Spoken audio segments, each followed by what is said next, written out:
चलिए स्टार्ट करें। Last class में क्यू वैल्यू पढ़ रहे थे ना, ठीक है। तो उसी के आगे देखना, आज न्यूक्लियस की लास्ट क्लास है, ठीक। क्यू वैल्यू में एक मिनट,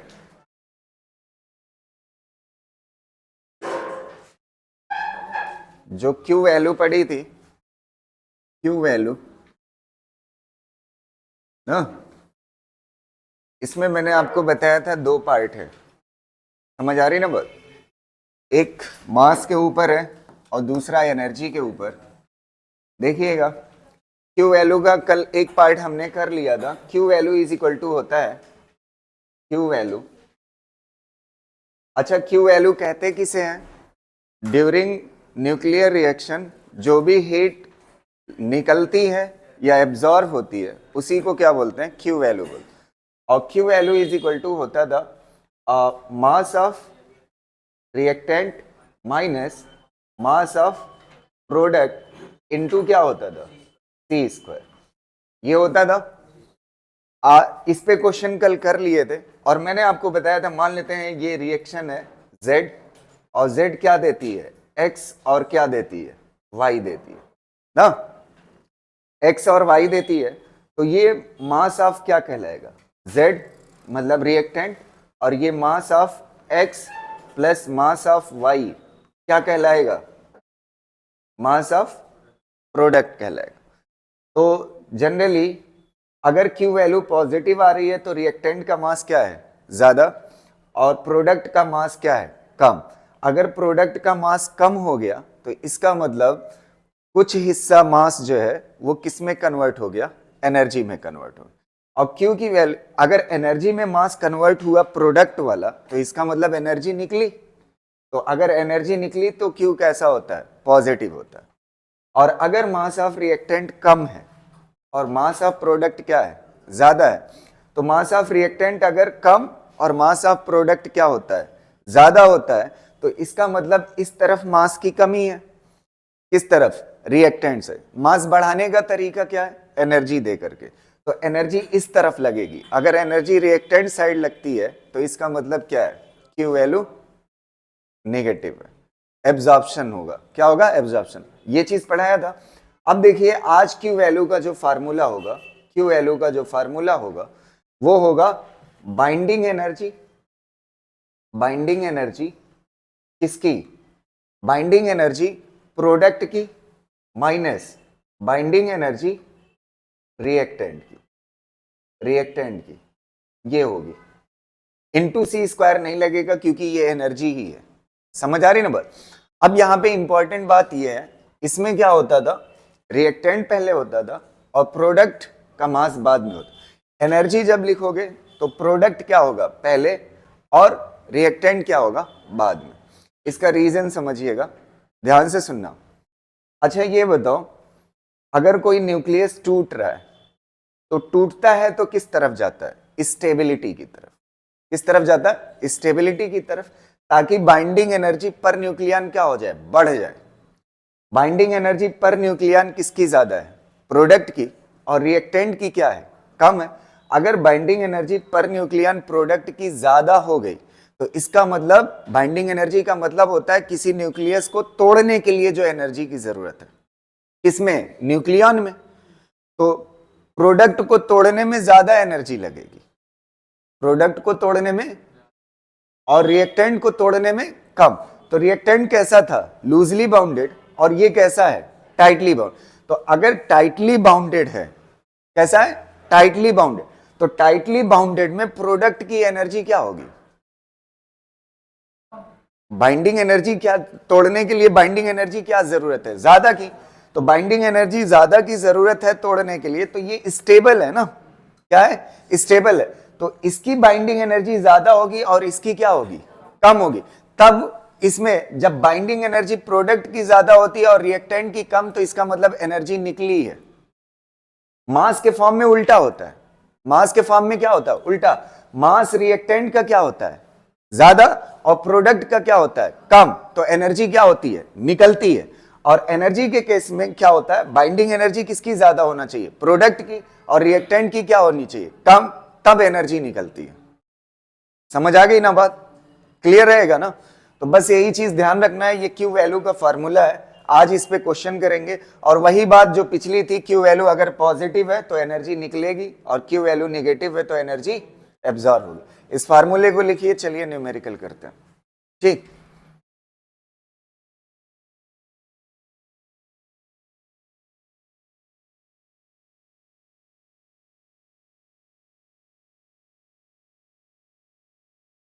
चलिए पहला क्वेश्चन देखिए क्यू वैल्यू पे। देखिएगा, the binding energy of nuclei X and Y, एक न्यूक्लियाई एक्स है और एक कौन है, Y, are E1 and E2, जिनकी एनर्जी कितना है, E1 and E2 respectively. Two atoms, two atoms, दो किसके, एक्स के, 2x हो गया। ये फ्यूज होते हैं ना, या ऐसे लिख लो x प्लस एक्स, ये दोनों क्या करते हैं, फ्यूज करते हैं। फ्यूज मतलब जुड़ना, फ्यूज करते हैं तो कितना, वन एटम किसका बनता है, y का, तो वन एटम y का बना। समझ आ रही है ना? अब कह रहा है Q वैल्यू बताना है, तो Q इज इक्वल टू क्या होता है, बाइंडिंग एनर्जी किसकी, प्रोडक्ट, माइनस बाइंडिंग एनर्जी किसकी, रिएक्टेंट की ना। तो बाइंडिंग एनर्जी प्रोडक्ट की कितना है, प्रोडक्ट y की बाइंडिंग एनर्जी कितने के बराबर है, x और y की, x की कितना है E1 और y की कितना है E2। तो y मतलब प्रोडक्ट ना, तो प्रोडक्ट की बाइंडिंग एनर्जी कितना हो जाएगी E2, और रिएक्टेंट की कितने के बराबर है, E1 और E1 दो है ना, तो कितना हो जाएगा 2E1।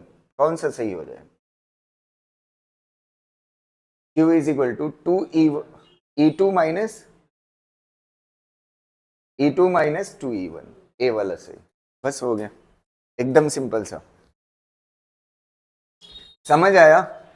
एक मिनट, एक बात मेरी ध्यान से सुन लीजिए। इन क्वेश्चंस को करते वक्त खाली एक बात का ध्यान रखना है, वो सबसे इंपॉर्टेंट बात ये है कि बाइंडिंग एनर्जी दी है या बाइंडिंग एनर्जी पर न्यूक्लियन दी है। अगर ये समझ गए तो फिर कोई दिक्कत नहीं है। समझ आ रही ना बात? दो ही वेराइटी इसमें होती है, बाइंडिंग एनर्जी दी होती है या फिर बाइंडिंग एनर्जी पर न्यूक्लियन दी। अभी क्वेश्चन से आपको समझ आएगा कैसे करना होगा। ठीक,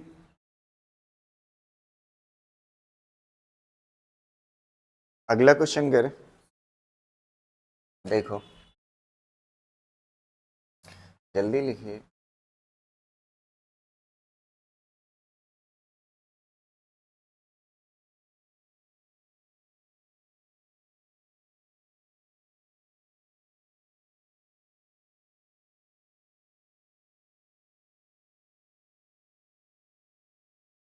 हो गया?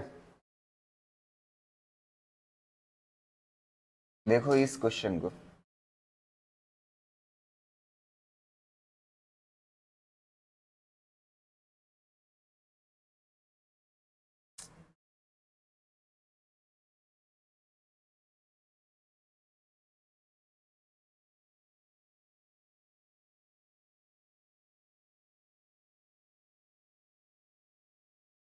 चलो इस क्वेश्चन को करो। देखो ये अच्छा क्वेश्चन है, इसमें दो वैरायटी में करा रहा हूं। देखिएगा, ये रिएक्शन दी हुई है ना, रिएक्शन आपके सामने लिखी हुई है। इफ द बाइंडिंग एनर्जी क्या दिया हुआ है, पर न्यूक्लियन दिया हुआ है। तो बाइंडिंग एनर्जी पर न्यूक्लियन दिया हुआ है किसकी किसकी, 1s2 1s3 to helium are respectively alpha beta delta mega electron volt. Then energy released in the reaction is, तो रिएक्शन में जो एनर्जी रिलीज होती है उसे क्या बोलते हैं, क्यू वैल्यू।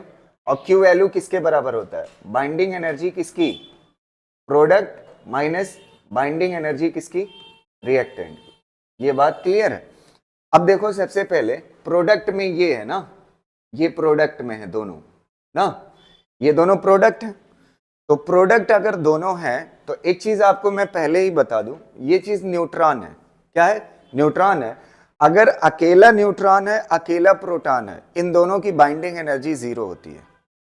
अगर अकेले प्रोटॉन को कौन बांधेगा, है न्यूट्रॉन को बांधने में एनर्जी खर्च होगी। अगर अकेला अकेला है प्रोटॉन या न्यूट्रॉन, तो उसकी बाइंडिंग एनर्जी क्या होती है, 0 होती है। तो अब आप देखिएगा प्रोडक्ट में एक ही चीज बचा ना, ये इसकी बाइंडिंग एनर्जी क्या है, 0 है। अब बचा कौन, हीलियम। तो हीलियम के एक न्यूक्लियन, हीलियम के पास कितने न्यूक्लियन हैं, न्यूक्लियन मतलब ये होता है ना, कितने हैं, 4। तो एक न्यूक्लियन के पास हीलियम के एक न्यूक्लियन के पास कितनी एनर्जी है, डेल्टा, कितना है, डेल्टा। तो 4 न्यूक्लियन है ना, तो एक न्यूक्लियन के पास डेल्टा एनर्जी है, तो 4 के पास कितना होगी, 4 डेल्टा। समझ आ रही ना। यहां पे क्या है, माइनस। अब किसका लिखना है, रिएक्टेंट का। तो रिएक्टेंट में कौन है, 1s2 ना, ड्यूटीरियम। अच्छा, ड्यूटीरियम के पास देखिएगा एनर्जी एक न्यूक्लियन के पास कितनी है, अल्फा। तो एक न्यूक्लियन के पास अल्फा है, तो ड्यूटीरियम के पास कितने न्यूक्लियन है, 2। तो कितना हो जाएगा, 2 अल्फा ना, प्लस ये कौन है, ट्राइटियम ना, इसके पास कितना एनर्जी है एक न्यूक्लियन के पास, बीटा। तो कितने न्यूक्लियन, 3। तो कितना हो जाएगा, 3 बीटा ना। इसको सॉल्व करोगे तो कितना हो जाएगा, 4 delta minus 2 alpha minus 3 beta. Answer कौन सा हो जाएगा, बी वाला ना।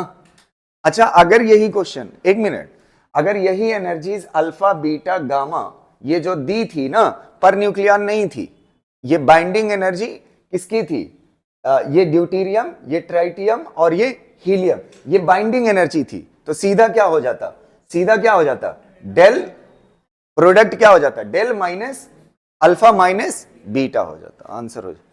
तो ये चीज जरूर पढ़ लीजिएगा कि पर न्यूक्लियन पूछा है या बाइंडिंग, पर न्यूक्लियन दिया या बाइंडिंग एनर्जी दी, ठीक है।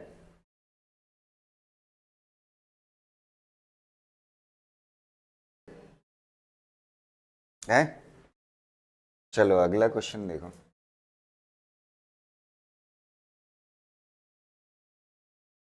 इस क्वेश्चन को देखिएगा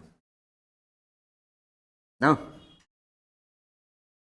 कह रहा है ए हैवी न्यूक्लियस जिसका मास नंबर कितना है, 180, ब्रेक्स इनटू 2 न्यूक्लियाई, y कितने के बराबर, 140 के बराबर, और z कितने के बराबर, 40 के बराबर, ठीक है। x ब्रेक करता है किसमें, y, और किसमें, z में। इसका मास नंबर कितना है, 180, और किसमें टूटता है, 140, और किसमें टूटता है, 40 में। ये हो गई reaction. Energy release during fission reaction is, ठीक है, energy release during fission reaction is, ये ग्राफ दिया हुआ है। ग्राफ से हमें जो मिलेगी एनर्जी ये पर न्यूक्लियन है, क्या है, पर न्यूक्लियन है। मुझे चाहिए एनर्जी रिलीज, तो क्यू वैल्यू क्या, फार्मूला क्या होता है, बाइंडिंग एनर्जी किसकी, प्रोडक्ट की, माइनस बाइंडिंग एनर्जी किसकी, रिएक्टेंट की, ये होती है। तो बाइंडिंग एनर्जी पहले प्रोडक्ट की देखिए, प्रोडक्ट कौन कौन है, y है और कौन है, z। पहले y को देख लेते हैं, y कौन सा है, 140 वाला। अगर यहां से पढ़ते हो 140, 140 के पास बाइंडिंग एनर्जी पर न्यूक्लियन कितना है, 7 है। तो एक न्यूक्लियन के पास कितनी एनर्जी है, 7। कितने न्यूक्लियन है, 140 ना, समझ आए। एक न्यूक्लियन के पास एनर्जी कितना है, 7। एक न्यूक्लियन, समझ आ रही ना, पर न्यूक्लियन दिया हुआ है ना, एक न्यूक्लियन के पास कितनी है, 7। तो कितने हैं टोटल न्यूक्लियन, 140, प्लस दूसरा प्रोडक्ट में कौन है, z। z का कितना है मास नंबर, 40। 40 के पास कितनी एनर्जी है, 8। तो कितना हो जाएगा, 8 इंटू कितना हो जाएगा, 8 इंटू 40, ये हो गया। माइनस इसके पास रिएक्टेंट कौन है, x, जिसका कितना मास नंबर है, 180। 180 वाले के पास कितना है बाइंडिंग एनर्जी पर, 6। 6 इंटू कितना हो जाएगा, 180। सॉल्व करो, आंसर आ जाएगा कौन सा, 220 वोल्ट मेगा इलेक्ट्रॉन वोल्ट, सही है, 220। चेक कर लो, 220 ही आएगा। नीट 2021 का क्वेश्चन जानते हैं क्या था? यही सेम इसी पैटर्न का क्वेश्चन था 2021 का, बस इसमें 120 120 में तोड़ा था और ग्राफ नहीं, ये वैल्यू लिख के दिया था, बस इतना सा फर्क था। उस तरह का एक क्वेश्चन मैं करा देता हूं।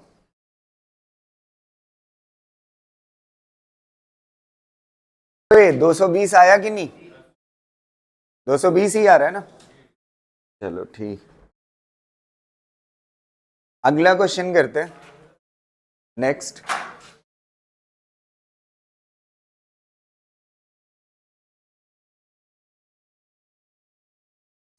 इसको करो। ऐसा ही आया था 2021 में क्वेश्चन, समझ आ रही ना? ये जो वैल्यू है गिवन है सारी, जो ग्राफ था उसी के जैसा क्वेश्चन है। आप ट्राई करिएगा, मैं इसको हिंट कर देता हूं। इन द फिजन रिएक्शन, मैं तो क्या इन द फिजन रिएक्शन, ये रिएक्शन दी हुई है आपको। अच्छा, न्यूट्रॉन के पास कोई बाइंडिंग एनर्जी होती है? नहीं होती है, इसको तो मानिए कि नहीं चलेंगे। न्यूट्रॉन और किसके पास नहीं होती? प्रोटॉन, मतलब कौन? 1H1, 1H1 के पास नहीं होती। पता चला 1H2 को भी कर दिए। हाँ, ड्यूटेरियम के पास है बाइंडिंग एनर्जी, समझ आ रही ना बात? प्रोटॉन मतलब 1H1, प्रोटॉन और न्यूट्रॉन के पास नहीं। चलो, ये रिएक्शन दी हुई है, दी बाइंडिंग एनर्जी पर न्यूक्लियन है बाइंडिंग एनर्जी। तो वाई की क्या है? सेम है। और यूरेनियम की कितना है? 7.6। कितना आएगा आंसर? कितना आया? 200 मेगा इलेक्ट्रॉन हो, ठीक है, कर लो। एकदम वैसा ही है। क्यू वैल्यू कितने के बराबर होती है? बाइंडिंग एनर्जी किसकी? प्रोडक्ट माइनस बाइंडिंग एनर्जी किसकी? रिएक्टेंट की ना, रिएक्टेंट की। अब बाइंडिंग एनर्जी प्रोडक्ट में कौन कौन है? वाई है और कौन है? एक्स है। वाई की वैल्यू कितना है बाइंडिंग एनर्जी पर न्यूक्लियन? 8.5। और कितने न्यूक्लियन है? 117। तो 117 से क्या कर दोगे? मल्टीप्लाई। अच्छा, जो ये वाला वाई है वही क्या है? एक्स है। तो सीधा इसको क्या कर दो? कितना गुना कर दो? कितना कर दो? 2 गुना कर दो। 2 इंटू, ये तो निपट गया प्रोडक्ट, माइनस क्या हो जाएगा? रिएक्टेंट। रिएक्टेंट कितना है? Binding energy per nucleon 7.6। कितना है? 7.6 है। तो 7.6 है एक न्यूक्लियन के पास। कितने न्यूक्लियन है इसके पास? 236। तो कितना हो जाएगा? 236 से मल्टीप्लाई, बस आंसर हो जाए। कौन सा आएगा चेक कर लीजिए। बी वाला आ रहा है सबका? तो फिर बी वाला क्या हो जाएगा? सही हो, कर ले जाओगे इस तरह के क्वेश्चन है? समझ आया ना? नीट 2021 में इसी तरह का क्वेश्चन था।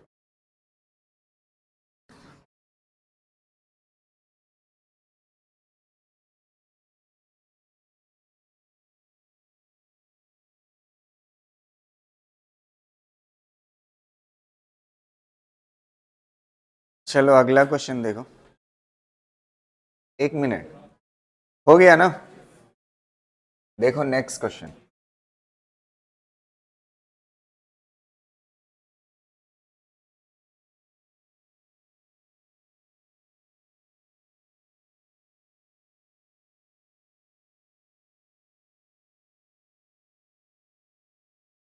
ये क्वेश्चन, 1 मिनट, ये क्वेश्चन फ्यूजन का है।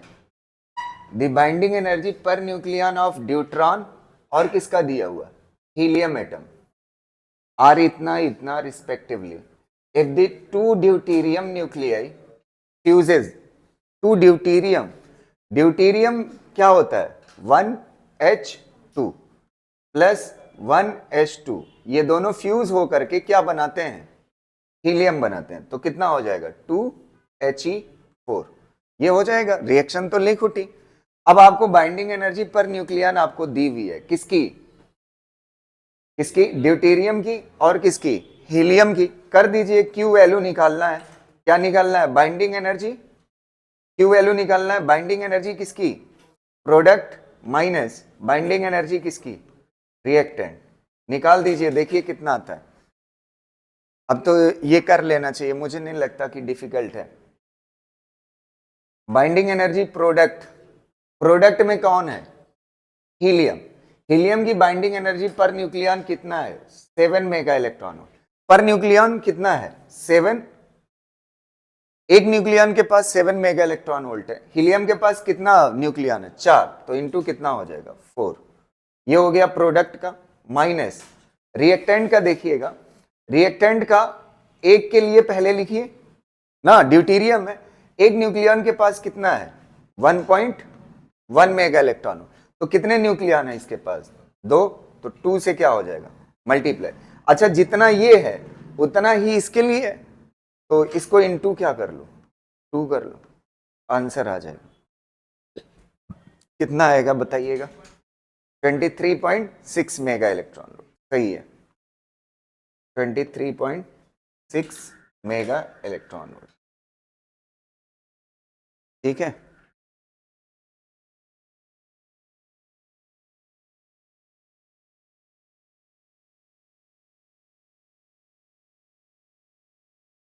हो गया।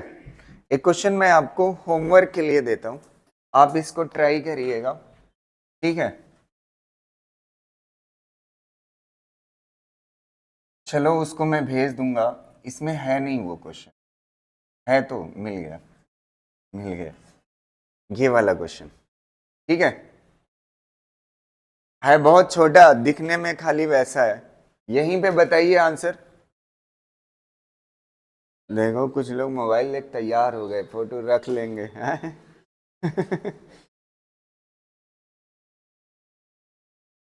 हट गया, अभी हिलेगा इसीलिए मैंने यार, इतने में देख लो। सॉल्व करिए कॉपी पे। दिया हुआ है a heavy nucleus having mass number कितना? 200। तो हैवी न्यूक्लियस लिख लीजिए, मान लेते हैं Z है, और इसका मास नंबर कितना है? 200। 200 है। अब ये क्या करता है? टूटता है दो स्मॉल टुकड़े में, जिसका मास नंबर कितना है? 80 और कितना है? 120। एक को क्या ले लीजिए? 80, और एक को क्या ले लीजिए? 120 ले लिया। अब इसके बाद कह रहा है the binding energy per nucleon of parent. हाँ, एक वर्ड यहाँ पे आ रहा है, पेरेंट मतलब क्या होता है? जो रिएक्टेंट है, और डॉटर मतलब क्या होता है? जो प्रोडक्ट है। तो पेरेंट न्यूक्लियाई के पास बाइंडिंग एनर्जी पर न्यूक्लियन कितना है? 6.5 mega electron volt. And daughter nuclei के पास कितना है? जो 80 वाला है उसके पास कितना है? 7 मेगा इलेक्ट्रॉन वोल्ट। और जो कितना है 120 वाला है उसके पास कितना है? 8 मेगा इलेक्ट्रॉन वोल्ट। उल्टा ना कर देना, नहीं तो आंसर चला जाएगा। हाँ, 80 वाले के पास कितना है? 7 मेगा इलेक्ट्रॉन वोल्ट, और 120 वाले के पास कितना है? 8 मेगा। फिर पहले आप बाइंडिंग एनर्जी पहले आप क्या निकाल लोगे? Q value. क्यू वैल्यू जो आएगी, एक्स की वैल्यू पूछ रहा है, कौन सा सही होगा? डी वाला सही है, डी वाला आ जाएगा। 2 है आंसर आएगा। क्यू वैल्यू का कितना? 220। क्यू वैल्यू कितना आएगी? 220। जब आप निकालोगे binding energy product minus binding energy reactant, तो 220 अगर क्यू वैल्यू आई है, कितना बता रहा है? x into 110। तो इक्वल टू क्या हो जाएगा? x into 110। तो कितना हो जाएगी x की वैल्यू? समझ आ रही ना? आ जाएगा सबसे। कर लीजिए, काफी क्वेश्चन प्रैक्टिस करा दिया है, इतना तो हो जाना चाहिए। ठीक है,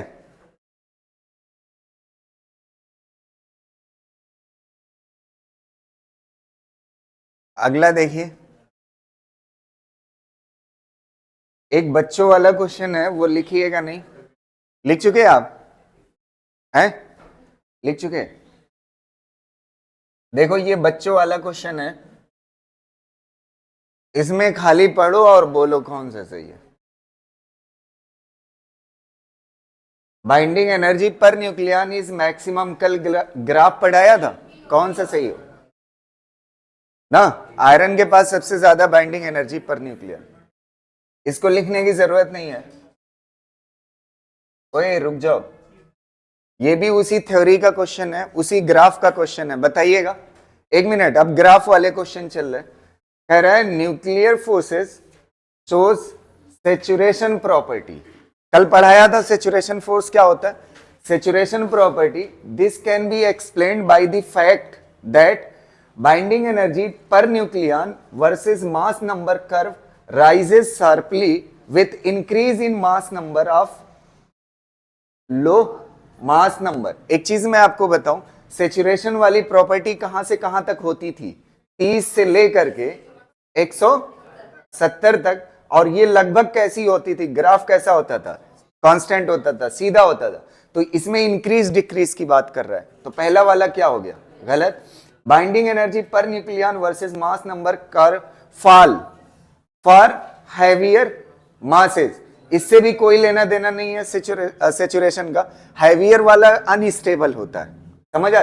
binding energy per nucleon versus mass number curve in flat, flat लिखा हुआ है ना, फ्लैट मतलब सीधा, कहां से कहां तक, 50 से 100। ये वैल्यू उतनी परफेक्ट नहीं है, लेकिन कहीं ना कहीं यही सही है। और ये वाला क्या है, binding energy per nucleon versus mass number curve has maximum for A is equal to 56। इससे हमें क्या लेना देना, हमें सेचुरेशन के बारे में पूछा है ना, इसके बारे में पूछा सेचुरेशन। तो सेचुरेशन कहां से कहां तक होता था, 30 से 70 तक लगभग। ग्राफ कैसा होता था, फ्लैट। और यहां पे कितना लिखा है, 50 से 100, यही वाला सही माना है, ठीक है। क्या हुआ, कल तो पढ़ाया था। सेचुरेशन मतलब 30 से 170 तक मैंने ये बताया था। एक मिनट सुनो, सेचुरेशन का मीनिंग फिर बता दे रहा हूं। जैसे न्यूक्लियाई 30 है, तो उसमें प्रोटॉन और न्यूट्रॉन टोटल कितने हैं, 30 है। फिर उसके बाद बढ़ा करके कितना कर दिया, 40 कर दिया। तो साइज क्या हो जाएगी न्यूक्लियस की, साइज क्या हो जाएगी न्यूक्लियस की, बढ़ जाएगी। तो पहले कितना था, 30, अब कितना हुआ, 40। तो न्यूक्लियस की साइज किसने बढ़ाया, न्यूक्लियन ने। अभी भी दो न्यूक्लियन के बीच की दूरी अभी भी कितना है, सेम है जितना पहले। साइज बढ़ना मतलब ऐसे साइज बढ़ाओगे ना, ये मान लेते हैं न्यूक्लियस था, अब साइज बढ़ाना मतलब और न्यूक्लियस लगा दो इसके ना। तो दो न्यूक्लियन के बीच की दूरी क्या है, सेम है। अगर दूरी सेम है तो पोटेंशियल एनर्जी किस पे डिपेंड करती है, दो न्यूक्लियन की दूरी पे। अगर दूरी पे पोटेंशियल एनर्जी डिपेंड करती है तो फोर्स क्या होता है, change in potential energy divide by दूरी, है कि नहीं। तो चेंज इन पोटेंशियल एनर्जी और दूरी क्या है, दोनों फिक्स्ड है, तो फोर्स भी क्या होगा, फिक्स। और इसी को क्या बोलते हैं, सेचुरेशन। 30 से पहले वाला और 170 के बाद वाला अप्रॉक्स क्या होता है, अनस्टेबल होता है। कैसा होता है, अनस्टेबल। तो सेचुरेशन यहीं से 30 से 170 तक है, ठीक है।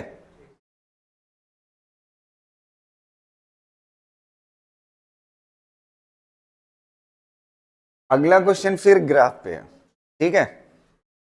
और वो अच्छा क्वेश्चन है, थोड़ा सा आपको सोच करके बताना होगा।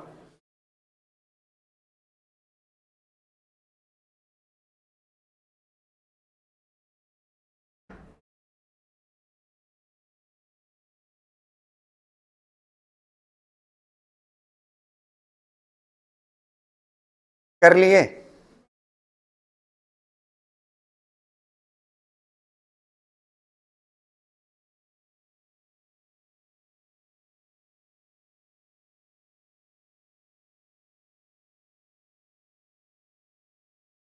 हो गया ना। अगला देखिएगा, ओए लिख चुके ना।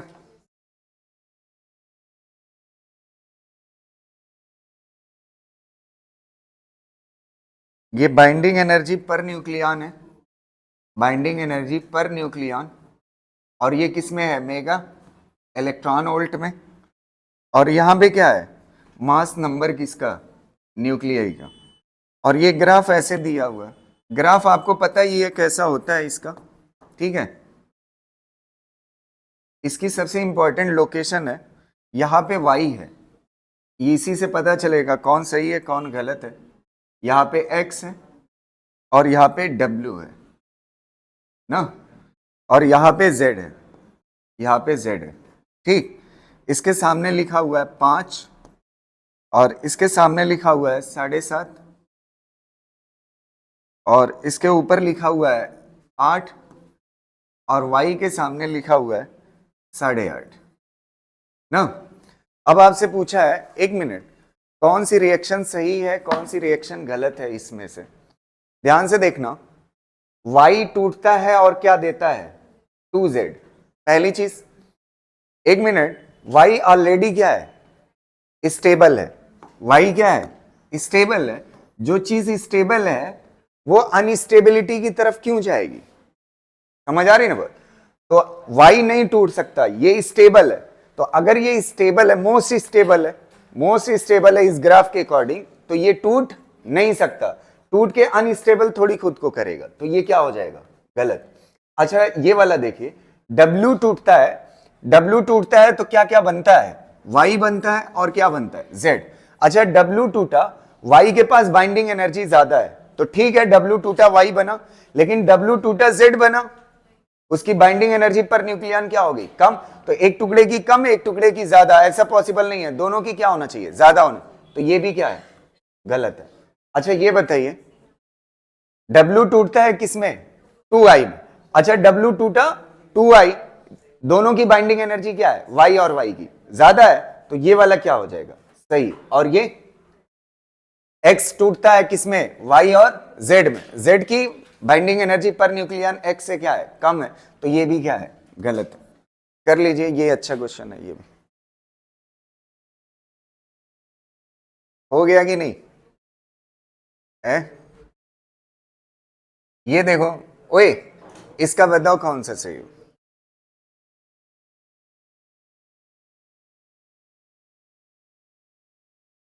मास ऑफ डाटर मतलब मास ऑफ प्रोडक्ट ना। फिजन रिएक्शन है, तो फिजन रिएक्शन में हीट क्या होती है, निकलती है। मान लेते हैं ये Z था, टूटा किसमें, X और किसमें, Y में। X और Y में अगर हीट निकल रही है, तो हीट निकल रही है, रिएक्टेंट का मास और ये किसका, प्रोडक्ट का मास, किसका ज्यादा होगा, रिएक्टेंट का ज्यादा होगा और प्रोडक्ट का क्या होगा, कम होगा। तो आपसे पूछ रहा है किसका रेशियो चाहिए, ratio of mass of daughter. ये डॉटर है और ये कौन है, पेरेंट है। तो डॉटर डिवाइड बाय पेरेंट क्या आएगा, लेस देन 1 है। समझ आ रही ना बात। इस वाले क्वेश्चन को कराने से पहले इसको मत अभी करिए, अभी ये लास्ट में करा दूंगा, ये वाला कर लीजिए, असर्शन रीजन। बताइएगा, energy is released when heavy nuclei undergo fission, भारी न्यूक्लियाई टूटेगा, और लाइट न्यूक्लियाई अंडरगो फ्यूजन।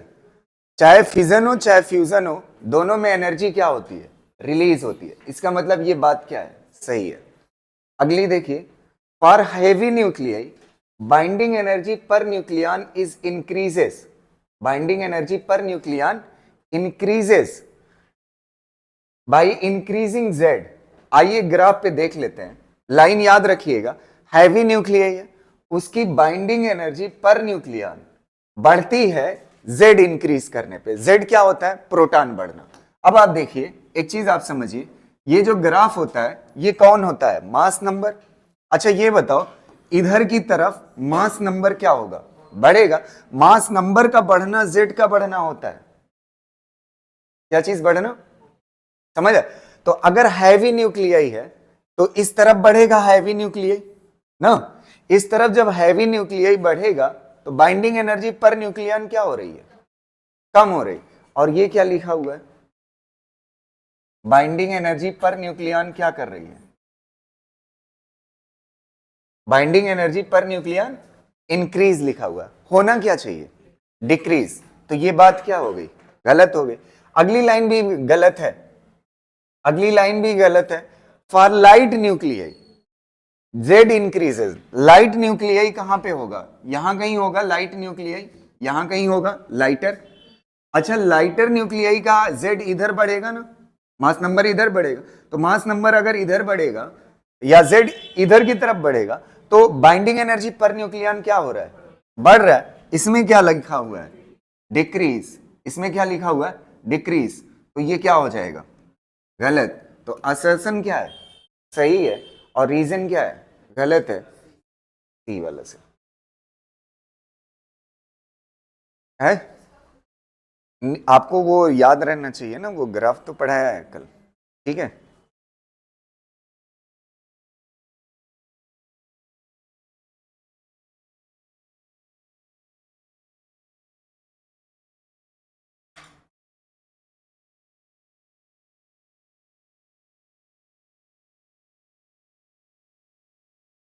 लिख चुके हैं आप, है। एक और वैरायटी मैं पढ़ाता हूं, ध्यान से सुनिएगा।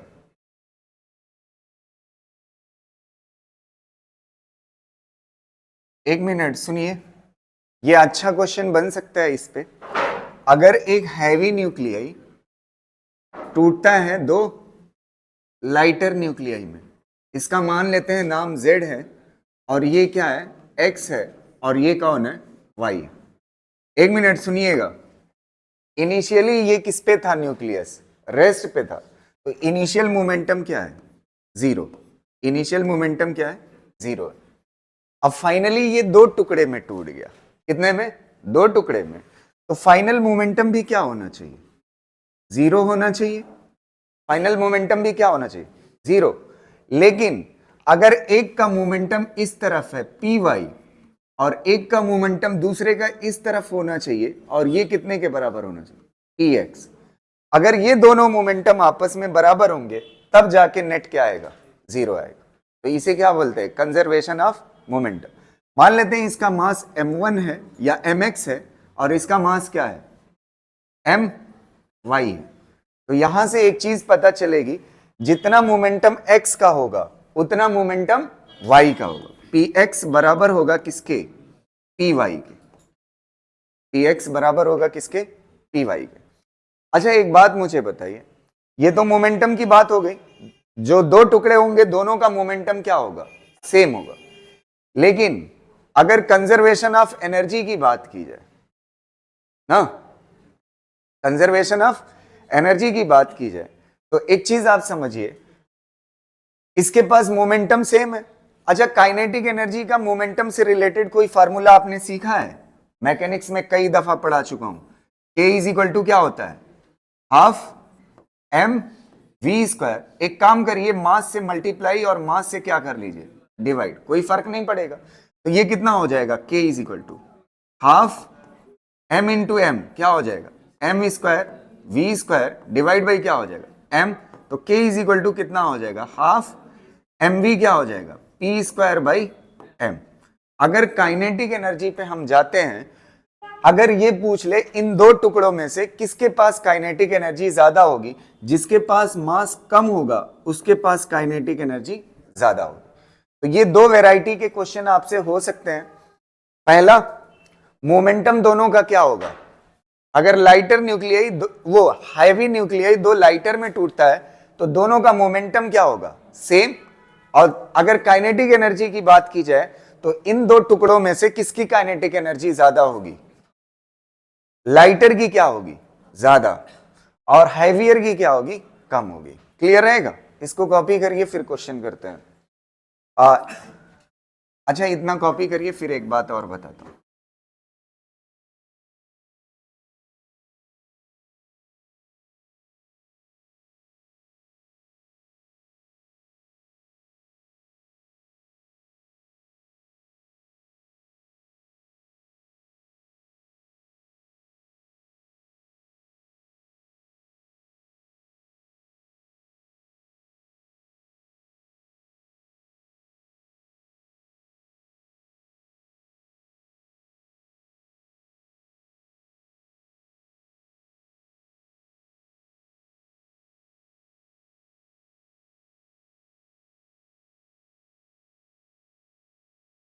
समझ आई बात। पहले एक क्वेश्चन इस पे निपटाते हैं। जो लाइटर होगा जिसका मास कम होगा उसकी काइनेटिक एनर्जी क्या होगी, ज्यादा होगी, ठीक है। ये न्यूक्लियाई है, दो टुकड़ों में टूटा, एक्स और वाई में। तो 2 टुकड़ा हो गया। अब इनिशियली ये किस पे था, रेस्ट पे, तो इनिशियल मोमेंटम क्या होगा, 0। अब जब 2 टुकड़े में टूटा तो कंजर्वेशन ऑफ मोमेंटम के अकॉर्डिंग जो इनिशियल मोमेंटम था वही क्या होना चाहिए, फाइनल। फाइनल भी क्या होगा, 0। तो अगर एक का मोमेंटम आगे है तो दूसरे का किधर होना चाहिए, पीछे, और दोनों आपस में क्या होने चाहिए, बराबर होने चाहिए।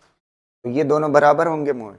और रही बात किसकी, काइनेटिक एनर्जी, तो काइनेटिक एनर्जी का ये रिलेशन हम जानते हैं, kinetic energy is equal to होता है हाफ mv², मास से मल्टीप्लाई मास से डिवाइड।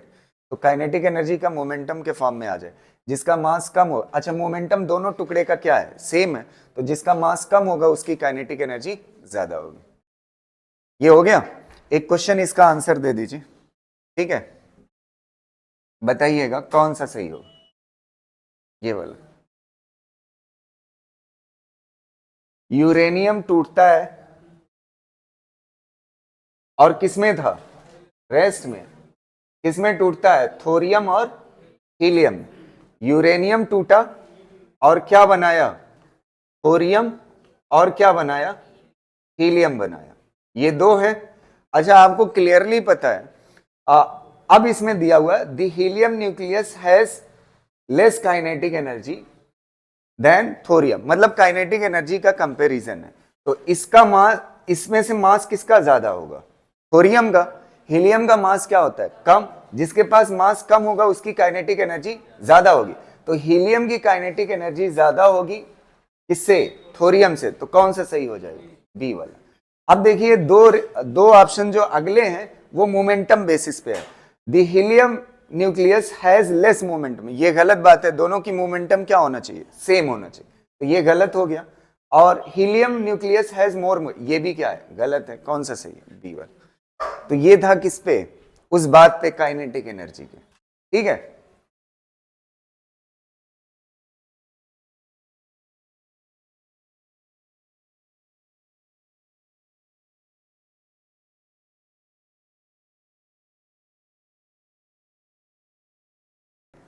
एक्स और वाई का मोमेंटम क्या होगा, मतलब पूरी बात जो थी थ्योरी में वही न्यूमेरिकल, वो क्वेश्चन में, ठीक है,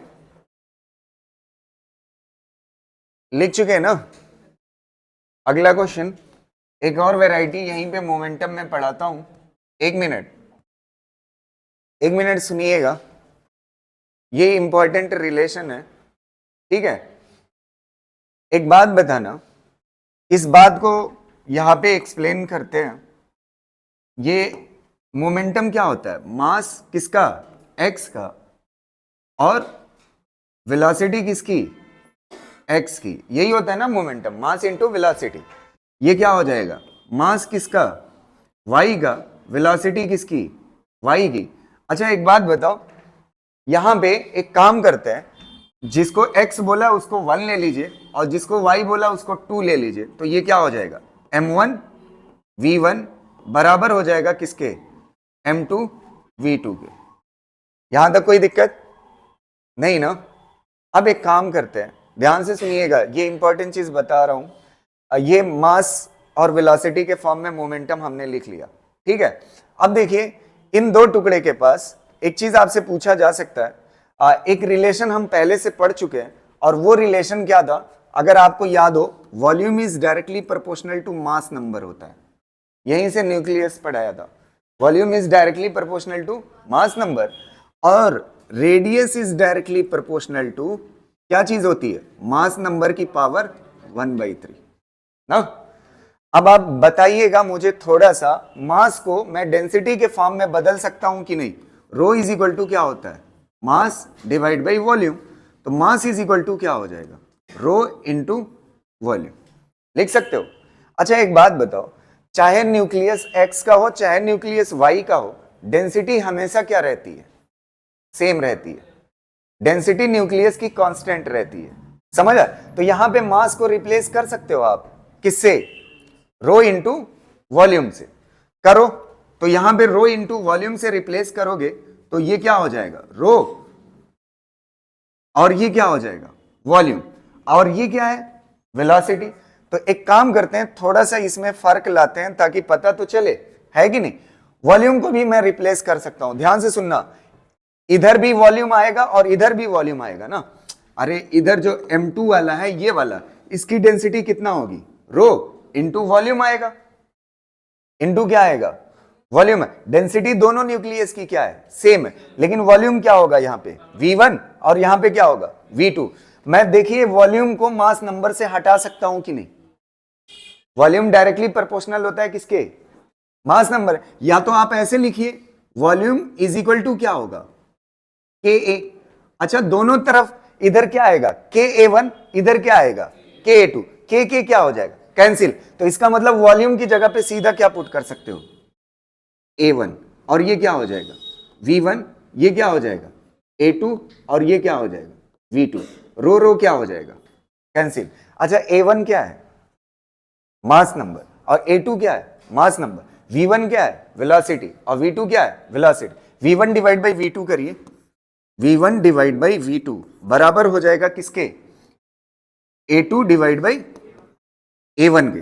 अच्छा A2 डिवाइड बाई A1 इसका रेशियो जो है ये देखिए, अगर मैं रेडियस के फॉर्म में लिखना चाहता हूं, किसके फॉर्म में रेडियस के फॉर्म में, तो एक का रिलेशन कैसा है रेडियस के साथ, ये 1/3 है, इधर जाएगा तो क्या हो जाएगा कितना हो जाएगा 3 ना।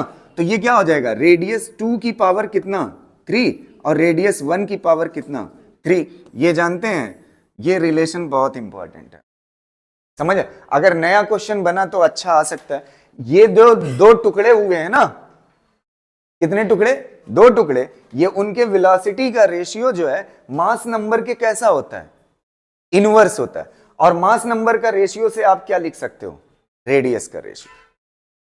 समझ आ रही ना, इसको करिए फिर एक क्वेश्चन इस पे करते हैं। नहीं समझ आई बात, इस रिलेशन को आप याद रखिएगा, चाहे पूरा भूल जाइएगा कोई लेना देना नहीं। इस रिलेशन को याद रखिएगा, वेलोसिटी का रेशियो कैसा होता है इनवर्स रिलेशन रखता है किससे मास नंबर से, और रेडियस के साथ यहां से आप निकाल सकते हो ना A इज इक्वल टू क्या हो जाएगा 1/3, इधर जाएगा तो कितना हो जाएगा 3 हो जाएगा, ठीक है।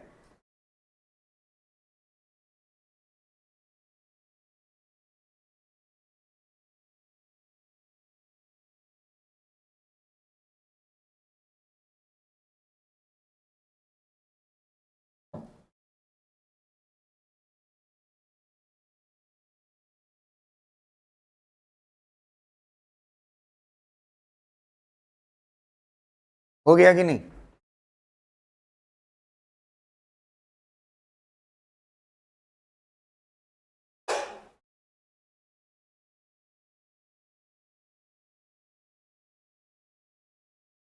ये वॉल्यूम है याद रखना, पता चला आप भूल जाएं। Volume is directly proportional to mass number, और यहां पे जो V था वो वेलोसिटी था, ठीक।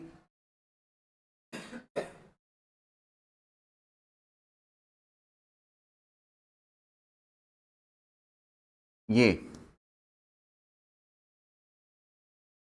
देखिए ए nucleus at rest is split into two nuclear part having radii in the ratio of 1:2। radii, अच्छा वेलोसिटी का रेशियो पूछा है तो वेलोसिटी क्या होता है V1 डिवाइड बाई V2। पूरा फार्मूला एक बार और लिख लीजिए, A2 by A1 is equal to क्या होता है R2 की पावर 3 डिवाइड बाई R1 की पावर 3।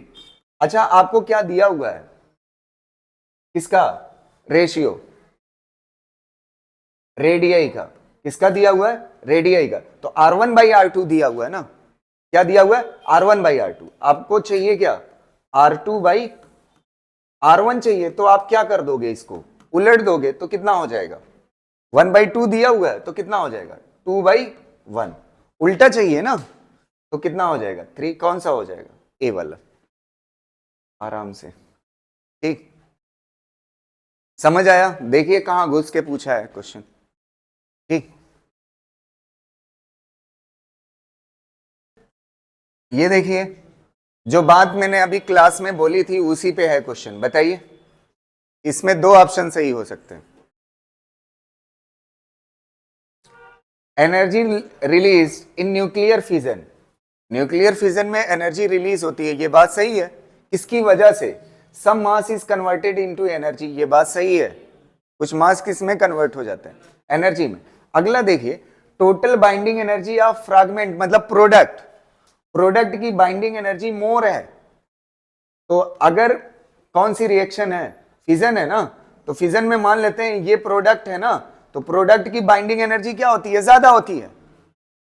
तो ज्यादा होती है तभी तो एनर्जी रिलीज करती है। तो ये भी क्या है, सही है, ए और बी दोनों सही है। Total binding energy of fragment, इसका जस्ट उल्टा है, तो ये क्या है, गलत है। और total binding energy of fragment equal, ये भी गलत है। ठीक है, कर ले जाओगे ना, इसमें दो सही है।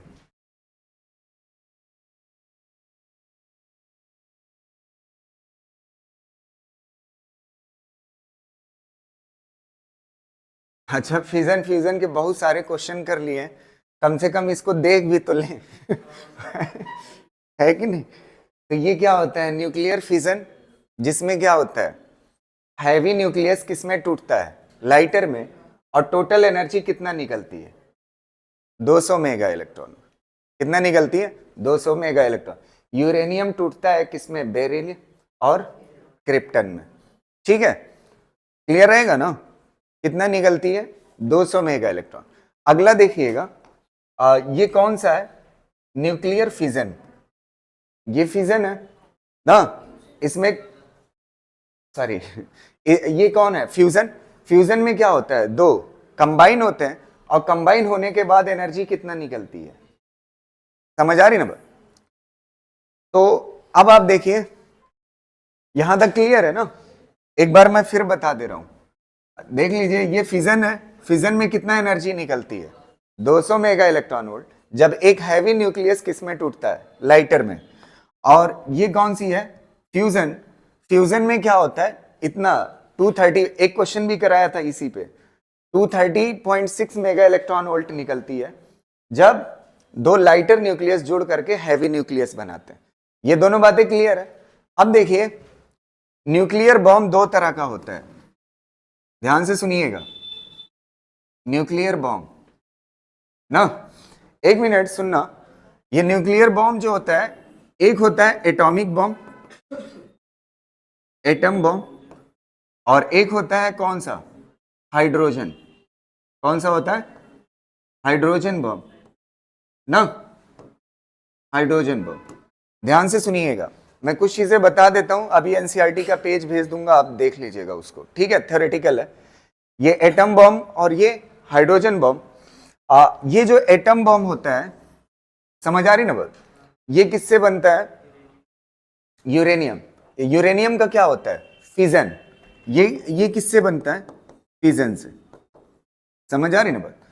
और ये जो हाइड्रोजन बम होता है, ये किससे बनता है, फ्यूजन से, समझ आ रही ना बात। ये किससे बनता है, फ्यूजन से।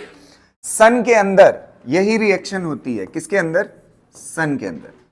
अब इसको हाइड्रोजन बम बनाने के लिए सबसे बड़ी दिक्कत क्या है कि बहुत ज्यादा एनर्जी चाहिए होती है, बहुत ज्यादा टेम्परेचर चाहिए होता है। इसका जो टेम्परेचर चाहिए होता है अप्रॉक्स 10 की पावर 9 केल्विन होना चाहिए। कितना होना चाहिए, 10 की पावर 9 केल्विन। 10 की पावर 9 केल्विन मतलब बहुत ज्यादा हो गया टेम्परेचर। और सन के पास जो अवेलेबल होता है वो 10 की पावर 7 होता है। सन के पास कितना अवेलेबल होता है, तो फिर आपके जहन में एक क्वेश्चन आएगा, जरूरत 10 की पावर 9 की है, तो सन के अंदर कैसे ये रिएक्शन होती होगी। तो सन के अंदर जो, अच्छा ये हाइड्रोजन बॉम्ब जो होता है, ये किससे बनता है, फ्यूजन से। इसमें जो, इसको क्या बोल सकते हो, ड्यूटेरियम ना, क्या बोल सकते हो, ड्यूटेरियम। ये जो ड्यूटेरियम वहां सन के अंदर अवेलेबल है ना, इनके पास ऑलरेडी एनर्जी होती है बहुत ज्यादा, सन के अंदर है ना, तो बहुत ज्यादा एनर्जी इनकी खुद की ना, इनकी खुद की एनर्जी, और प्लस ये टेम्परेचर जो सन के अंदर है, सन के अंदर कितना होता है टेम्परेचर, 10 की पावर 7 केल्विन। तो ये चाहिए इतना, है कितना, इतना ना। तो जो कमी है वो सन के अंदर, ये जो ड्यूटेरियम होता है बहुत ही एनर्जेटिक होता है, वो कमी को क्या कर देता है, पूरा कर देता है, और इसके अंदर रिएक्शन हो जाती है। समझ आ रही ना बात, यहां तक क्लियर है। अब एक बात आती है, सन की लाइफ कितनी होती है। ये एनसीईआरटी में लाइन लिखी हुई है, सन की लाइफ जो होती है वो अप्रॉक्स 10 बिलियन ईयर होती है। कितना, 10 बिलियन ईयर।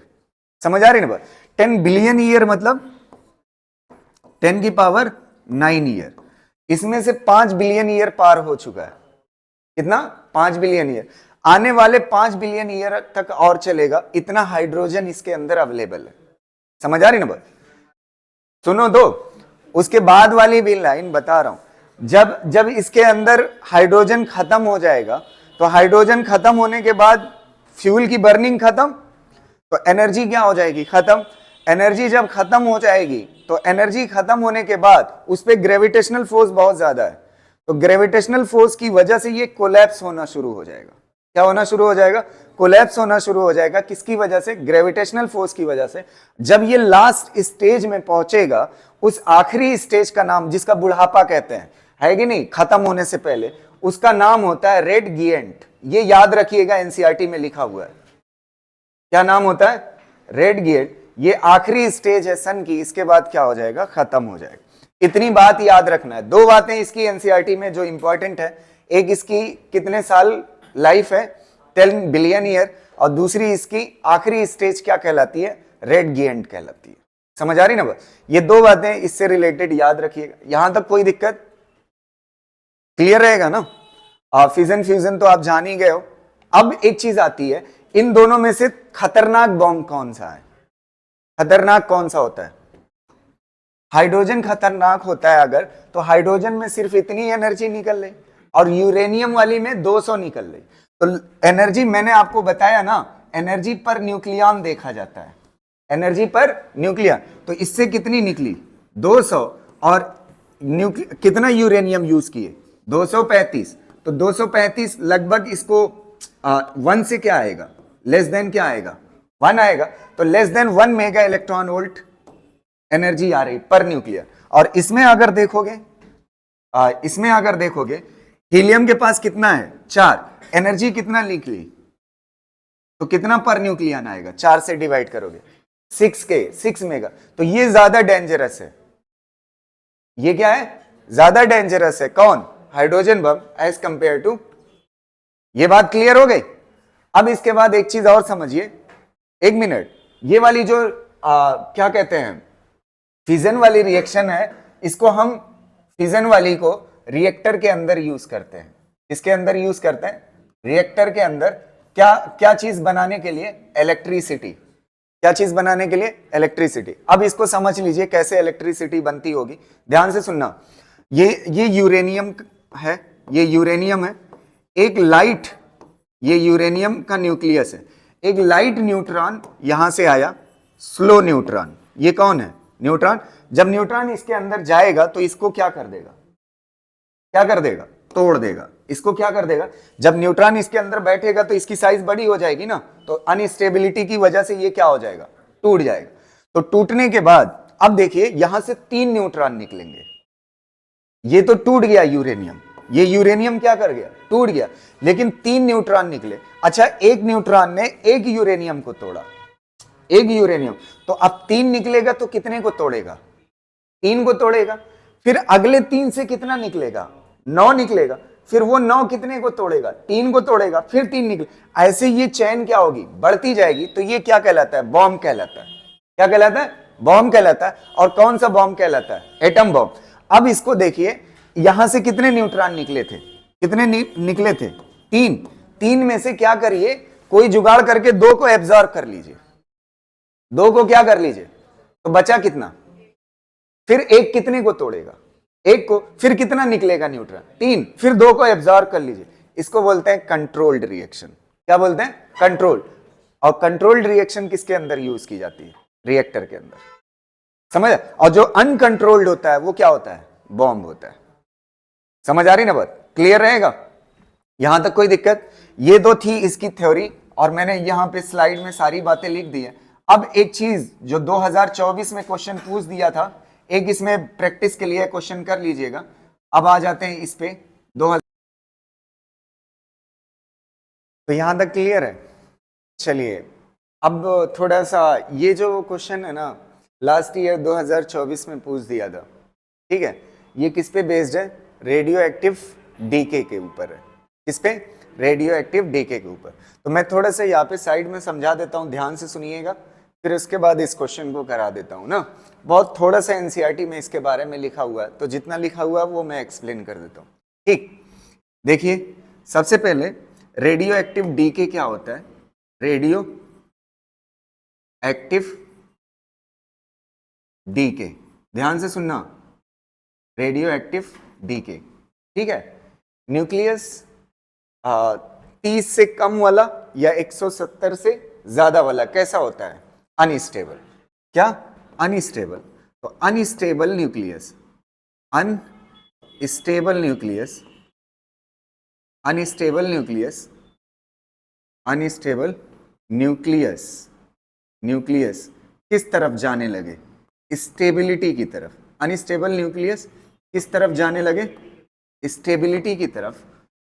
तो उस वक्त क्या करता है? उस वक्त क्या होता है? रेडियो एक्टिव डीके होता है। रेडियो एक्टिव डीके मतलब अनस्टेबल न्यूक्लियस खुद को किस तरफ ले जाएगा? स्टेबिलिटी की तरफ। किस तरफ ले जाएगा? स्टेबिलिटी की तरफ। तो उसे क्या बोलते हैं? Radioactive decay. ये कैसे होता है? इसमें देखिएगा, अल्फा पार्टिकल निकाल करके होता है। कैसे? न्यूक्लियस से क्या निकलता है? Alpha particle. तो अल्फा पार्टिकल निकलना मतलब, अल्फा पार्टिकल किसे कहते हैं? हीलियम के न्यूक्लियस को। किसको कहते हैं? हीलियम के न्यूक्लियस को। इसमें इलेक्ट्रॉन नहीं होता, 2 प्रोटॉन और 2 न्यूट्रॉन होता। तो ये हो गया आपका क्या? Alpha particle. तो अपने अंदर से न्यूक्लियस क्या करेगा? अल्फा पार्टिकल निकालेगा। क्या करेगा? Alpha particle. ये हैवी न्यूक्लियस जनरली करते हैं, अल्फा पार्टिकल निकालेगा। ठीक है, तो अच्छा ये बताओ, किसी न्यूक्लियस से ये चीज कम हो जाएगी तो क्या होगा? उसके मास नंबर में क्या आ रही है? कमी आ रही है ना। तो किधर जा रहा है? स्टेबिलिटी की तरफ। क्लियर रहेगा? या तो अल्फा पार्टिकल निकालेगा या तो फिर क्या निकालेगा? Beta particle. क्या निकालेगा? बीटा पार्टिकल ना। क्या निकालेगा? Beta particle. या फिर तीसरा काम क्या करता है? ये गामा रेज निकालता है। क्या निकालता है? Gamma rays. तो रेज से कोई हमें खास लेना देना है नहीं, इसको देखते हैं बीटा पार्टिकल। अब देखिए, अल्फा पार्टिकल आपको समझ आया? अल्फा पार्टिकल निकलना मतलब कितने की कमी होना? क्या निकलना? हीलियम का न्यूक्लियस निकल।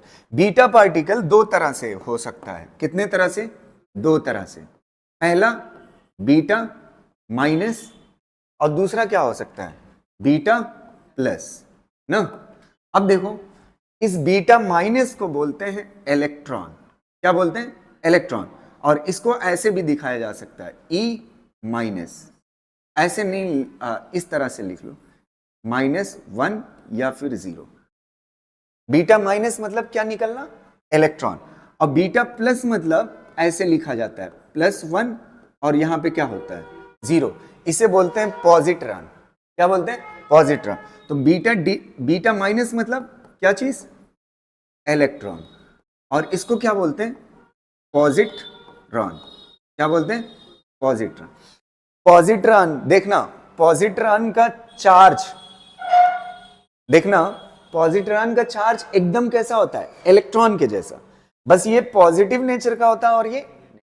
और जो इलेक्ट्रॉन का मास होता है वही किसका मास होता है? जो इलेक्ट्रॉन का मास होता है वही पॉजिट्रॉन का। तो पॉजिट्रॉन का मास भी सेम होता है और इलेक्ट्रॉन के जैसा होता है। और पॉजिट्रॉन का चार्ज भी कैसा होता है? इलेक्ट्रॉन के जैसा। बस क्या फर्क होता है? पॉजिट्रॉन पॉजिटिव चार्ज होता है और ये नेगेटिव होता है। अच्छा, प्रोटॉन थोड़ा सा देख लीजिए। प्रोटॉन कैसा होता है? प्रोटॉन ऐसे लिखा जाता है, 1H1 ना। पॉजिट्रॉन में क्या होता है? 1 होता है। इसमें भी क्या होता है? 1 होता है। लेकिन इसके पास मास लगभग कितने के बराबर? 0 के बराबर। इसके पास मास होता है। समझ आ रही ना बात? ये बात क्लियर रहेगी? अब चलिए कैसे रिएक्शन के अंदर ये दिखाते हैं, ये समझ लिए। तो अनस्टेबल न्यूक्लियस किस तरफ जाता है? स्टेबिलिटी की तरफ जाता है। कितने तरह का पार्टिकल निकाल सकता है? 3 तरह का। Alpha particle, beta particle. Beta 2 तरह का होता है, positive beta, negative beta. Negative beta को क्या बोलते हैं? इलेक्ट्रॉन। पॉजिटिव बीटा को क्या बोलते हैं? पॉजिट्रॉन। समझ आ रहे? और क्या निकाल सकता है? Gamma rays. अब देखिए रिएक्शन पे कैसे इफेक्ट होता है, ध्यान से सुनना। एक एक करके मैं बता रहा हूं, ध्यान से सुनिएगा। जैसे मान लेते हैं ये रिएक्शन है X, इसका 80 है ये और ये 160 है। एग्जाम्पल के लिए समझा रहा हूं ना। अब मान लेते हैं इसमें से एक अल्फा निकल गया, एक क्या निकला? अल्फा। तो ये 2He4 हो गया, 2He4 हो गया। अच्छा, यहां पे जब इसको लिखोगे तो ये मान लेते हैं Y आ रहा है। क्या आ रहा है? Y आ रहा है। अच्छा, इसमें कितने की कमी हो जाएगी एटॉमिक नंबर में? ये 80 है, 80 से कितना हो जाएगा? 78 हो जाएगा। और मास नंबर में कितने की कमी हो जाएगी? 4 की, तो कितना हो जाएगा? 170। हाँ, ये लिखने का तरीका हो। अल्फा पार्टिकल निकलने से एटॉमिक नंबर में कितने की कमी आ जाएगी? 2। और मास नंबर में कितने की कमी आ जाएगी? 4। समझ आया? दूसरा देखिएगा, दूसरा पार्ट, दूसरा ना। अगर मान लेते हैं इससे ये x है 80 और ऊपर कितना है? 160। इससे जो निकल रहा है एक बीटा माइनस निकल रहा है। क्या निकल रहा है? एक बीटा माइनस। तो बीटा माइनस को लिखने का तरीका क्या है? अच्छा, पहले बीटा प्लस निकाल लेते हैं। क्या निकल रहा है? Beta plus. तब आपको माइनस अपने आप समझ आ जाए। बीटा प्लस, तो बीटा प्लस लिखने का तरीका क्या है? E+1 और यहां पे क्या हो जाएगा? 0 ना। अच्छा, अब जो ये वाला आएगा इसको मान लेते हैं y आएगा। क्या आएगा? y। अच्छा, ये बताओ, एक इधर चला गया ना, तो एक इधर क्या हो जाएगा? कम, 79 होगा ना। इधर कितना है? 80। इधर कितना हो जाएगा? 80। और मास नंबर क्या रहेगा? सेम रहेगा। तो बीटा प्लस निकलने पे इसमें क्या हो जाएगा? एक कम हो जाएगा। एटॉमिक नंबर में एक क्या कर दिया जाएगा? कम कर दिया जाए। अच्छा, ये बताओ, ऐसे ही एक और एग्जांपल ले लेते हैं। बीटा माइनस निकालते हैं। अब देखना, 80 और ये 160 और यहां पे क्या निकाल देते हैं? बीटा माइनस निकाल दे। तो बीटा माइनस मतलब क्या होगा?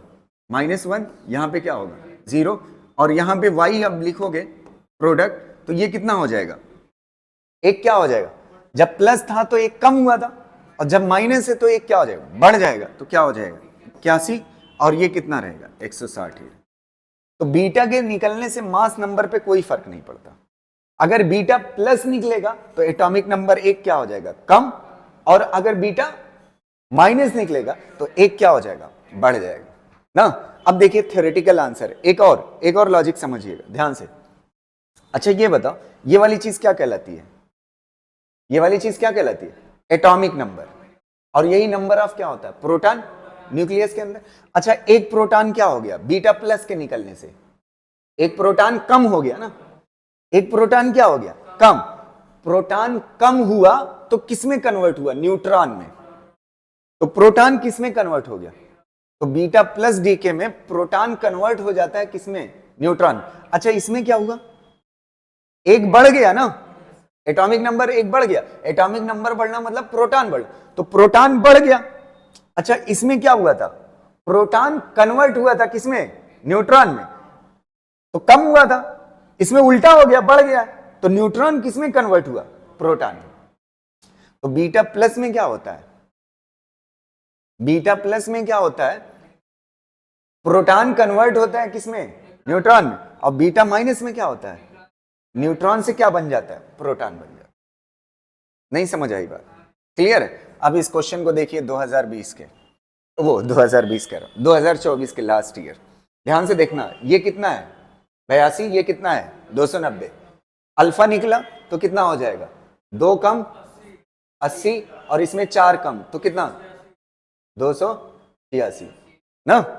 हाँ, अब देखो E प्लस, E प्लस का मतलब जानते हैं क्या? पॉजिट्रॉन। E क्या है? पॉजिट्रॉन। तो पॉजिट्रॉन है तो प्लस निकला है, तो प्लस निकलना मतलब एक क्या हो जाएगा? कम, 79। और ये वैसे ही रहेगा 286। अच्छा, ये क्या निकल रहा है? Beta minus. बीटा माइनस से एक क्या हो जाएगा? ऐड, तो कितना हो जाएगा? 80। और ये कितना हो जाएगा? 286। अच्छा, ये क्या निकला है? ये निगेटिव है ना। निगेटिव मतलब इलेक्ट्रॉन। इलेक्ट्रॉन मतलब बीटा निगेटिव। बीटा निगेटिव पे एक क्या हो जाएगा? बढ़ जाएगा, 81। और ये कितना? कौन सा सही? ये 2024 का है।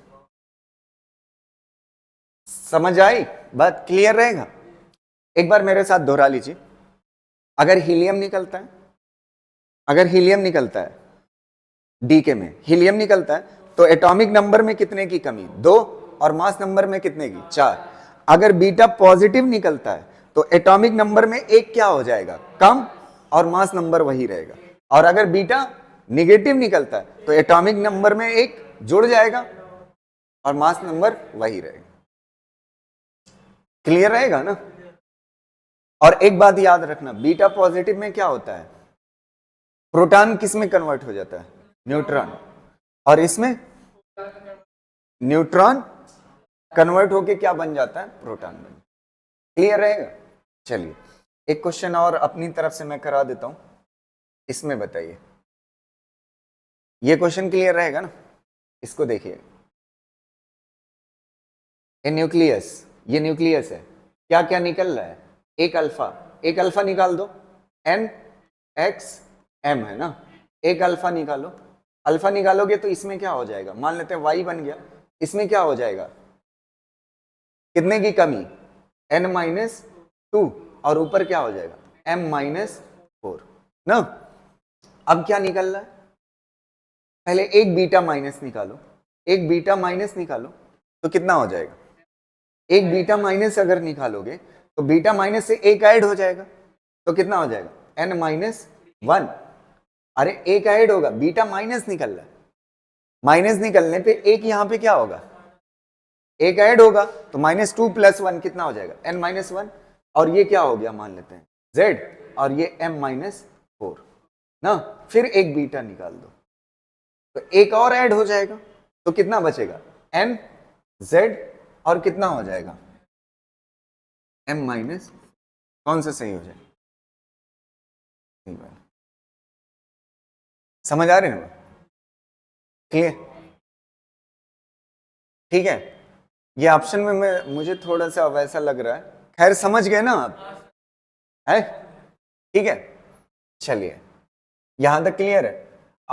फिर वही आ गया, मतलब नंबर तो वही हो गया ना, तो z के बजाय क्या कह सकते हो, अगर एटॉमिक नंबर सेम है तो इसका मतलब वही एलिमेंट है ना, मास नंबर में थोड़ा सा क्लियर रहेगा ना, कोई दिक्कत? चलो ये समझाने के लिए था बस। एक वैरायटी और लास्ट है, ठीक है, ये थोड़ा सा डिफरेंट कलर की, डिफरेंट कलर कह लीजिए या डिफरेंट वैरायटी है, ठीक है। इसको मैं आपको समझा रहा हूं, थोड़ा सा ध्यान दे, इसका मीनिंग ही नहीं समझ में आता कैसे करना है, तो मैं थोड़ा सा आपको जुगाड़ से बता देता हूं कैसे सॉल्व करते हैं। देखो इसमें ये लिखा हुआ है 7 न्यूट्रॉन और ये अल्फा, इन दो को एक साथ कर लो ना, और ये P लिखा हुआ है प्रोटॉन, प्रोटॉन को किसके साथ कर लो, X के साथ। अब पूछ रहा है ये X है क्या ना। अब देखो पहले इसको लिखो 7n और कितना है 14, और ये क्या चीज है, अल्फा, अल्फा मतलब 2He4, लिख लिया। ये क्या दे रहा है, प्रोटॉन, प्रोटॉन मतलब 1H1। एक चीज आप कंफ्यूज ना करिएगा, फिर मैं बता दे रहा हूं, अगर E+ लिखा हुआ है तो इसका मतलब क्या है, बीटा पॉजिटिव। और बीटा पॉजिटिव को कैसे दिखाते हो, +1 0, और प्रोटॉन मतलब क्या होता है 1H1 ना, मतलब ये वाली चीज क्या है, पॉजिट्रॉन की, और ये वाली चीज क्या है, सेम है, चार्ज क्या होता है सेम, लेकिन मास सेम नहीं होता। पॉजिट्रॉन का क्या होता है 0, और प्रोटॉन का तो आप जानते ही हो, समझ आ रहे? तो ये कितना है 1H1, प्रोटॉन लिखा हुआ, और प्रोटॉन के साथ साथ क्या है प्लस X है। अच्छा अब देखो रिएक्शन बैलेंस करो, इधर कितना है 7 2 9, इधर कितना हो चुका है 1, बचा कितना 8, इधर कितना है 14 4 18, इधर कितना है 1, तो 18 पूरा करने में कितना बचा है 17। अब देखो इसमें 8 वाले दो ऑप्शन है, एक ये है एक ये है। 8 किसका होता है, ऑक्सीजन का, तो कौन सा सही माना, समझ आया? बस मैंने जुगाड़ से सिखा दिया। ऐसे ही इसको देख लीजिए, लास्ट क्वेश्चन आज का, और इसी के साथ न्यूक्लियस चैप्टर कंप्लीट हो जाएगा। देखना इन दोनों को एक साथ करो, X और क्या है N मतलब न्यूट्रॉन, तो X लिखो ना, और क्या लिखो, न्यूट्रॉन को लिखने का तरीका होता है 0 N1, ऐसे न्यूट्रॉन लिखा जाता है, न्यूट्रॉन का लिखने का तरीका ये क्या देता है, अल्फा, अल्फा और क्या बचा लिथियम, अल्फा मतलब 2He4, और क्या बचा लिथियम, Li और कितना है 3 7। अब आप ध्यान से देखिए इधर कितना हो गया, ये नीचे एटॉमिक नंबर 5, इधर कितना है 0, तो इधर कितना होगा 5। अच्छा इधर कितना है 7 4 11 और इधर कितना है 1, तो इधर क्या होगा 10। कौन सा सही होगा? कर ले जाओगे, एकदम सिंपल सा होता है। एक बार फिर मैं बता दे रहा हूं, हाँ खत्म इसी के साथ चैप्टर। देखो इलेक्ट्रॉन को कैसे दिखाते हो, ऐसे भी लिखा जाता है और ऐसे भी लिखा जाता है ना। और पॉजिट्रॉन को कैसे, +1 0, और प्रोटॉन को 1 H1 ना, और अल्फा को 2 He4। गलती नहीं होनी चाहिए, समझ रहे? तो आज की क्लास यहीं पे कंप्लीट होती है, न्यूक्लियस, ठीक है। और बाकी इससे आगे कल से नया चैप्टर सेमी कंडक्टर, ठीक है। Thank you.